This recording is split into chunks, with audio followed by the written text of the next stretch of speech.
Assalamualaikum warahmatullahi wabarakatuh. Perkenalkan, nama saya Muhammad Herul Muktijat. Saya dari kelas semester 2 non-reg.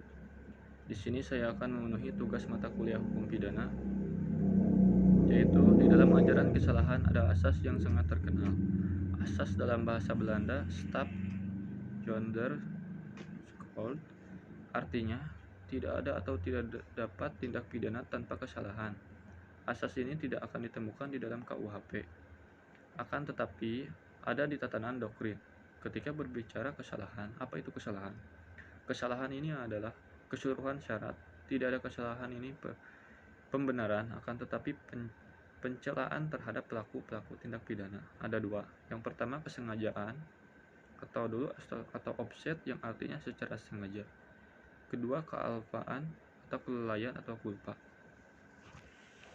Berbicara kesalahan ada dua, kesengajaan dan kelalaian, tapi dalam arti lain kesengajaan dan kelalaian itu sama unsur-unsur kesalahan. Yang kesatu, bahwa harus memiliki kemampuan bertanggung jawab merupakan subjek penilaian, atau apakah pelaku dapat diminta pertanggungjawaban. Contohnya, ibu sedang memberikan anggota regu tembak untuk menembaki pelaku kejahatan pidana.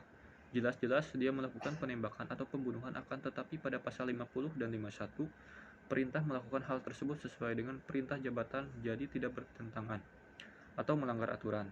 Hal yang harus dipelajari dalam hukum pidana hanya tiga. Yang pertama pelaku pidana, kedua perbuatan pidana, ketiga pertanggungjawaban pidana. Di dalam kesalahan ini harus ada hubungan batin antara pelaku dengan perbuatannya. Apa itu hubungan batin? Baik itu kesengajaan atau kealpaan. Contoh, kalau Bapak Ibu memilih daring atau tatap muka, itu ada hubungan batin. Misalkan ini ingin ketemu Pak Randy ke kampus karena ingin mencari ilmu, ingin belajar dengan sungguh-sungguh. Nah, di sini ada hubungan batin dan kita harus menyampingkan hal-hal yang yang terlalu penting dengan hubungan batin ini. Ada kesengajaan atau lalai. Bahwa yang namanya sengaja atau dolus atau offset di dalam KUHP ini tidak ditemukan apa itu pengertian kesengajaan, tetapi dalam memori van Charicting atau MVT Belanda dapat ditemukan pengertian bahwa yang namanya sengaja itu artinya pelaku itu menghendaki dan mengetahui, atau dalam bahasa Belanda willen en wetting, dengan kata lain yang sangat melakukan perbuatan sengaja, menghendaki perbuatan itu dan menyadari apa yang dilakukan dan dia mengetahui dampak yang dilakukan. Corak kesengajaan sebagai sadar kemungkinan adanya keadaan tertentu yang semula mungkin terjadi kemudian ternyata benar-benar terjadi. Menimbang bahwa untuk melihat tentang kesengajaan, si pembuat adalah dengan melihat bagaimana sikap batin terhadap perbuatan atau akibat perbuatannya. Karena kesengajaan dipandang sebagai sikap batin si pembuat terhadap perbuatannya, bahwa orang yang tidak dapat secara pasti mengetahui bagaimana batin yang lain,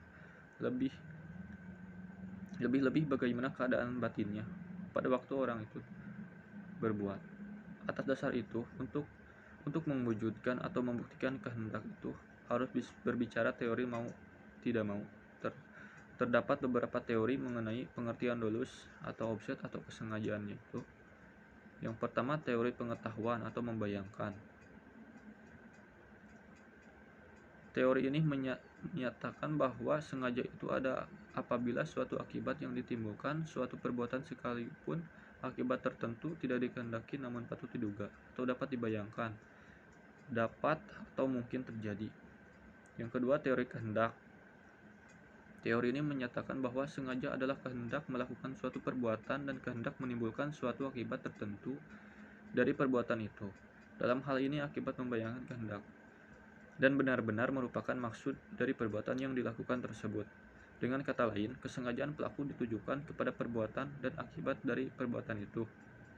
Contoh, kalau ada seorang mencuri motor, berarti dia hendak motor itu untuk dimiliki. Karena syarat pasal pencuri itu cara untuk memiliki macam-macam, dan dia juga harus include di dalamnya membayangkan kalau motor itu bukan milik dia. Banyak pencuri melakukan pencurian tidak melihat barang itu milik siapa, karena dia ingin mengambil suatu barang tanpa membayangkan seperti wah jangan-jangan barang ini milik bu dosen kampus. Bahaya, gimana ya kalau motor ini diambil kebayang ya motor ini hasil dapat nyicil dan belum lunas.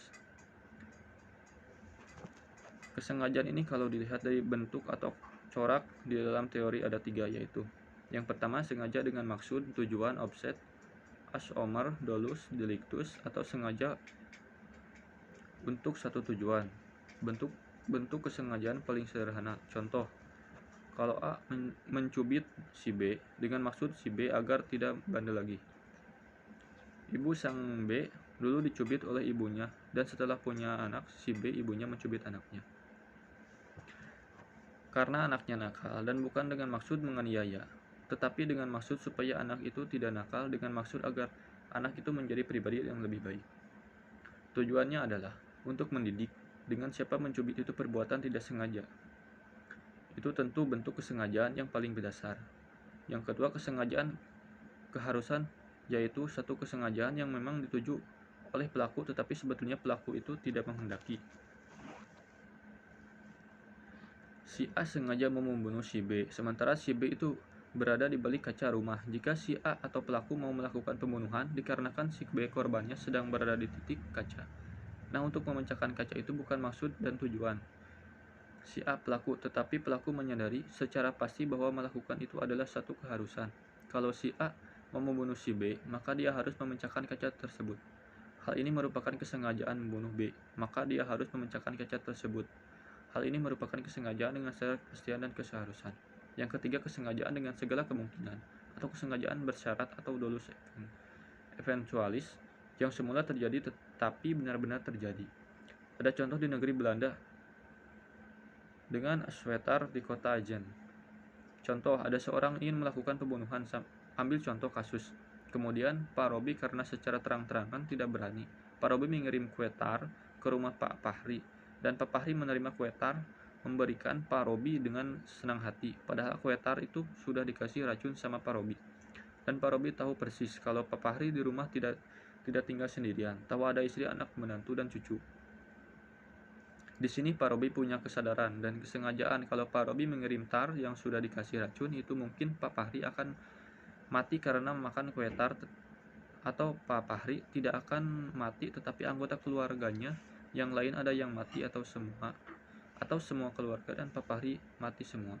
Jadi pelaku sudah memprediksi adanya kemungkinan lain yang akan terjadi. Ini adalah kesengajaan bersyarat.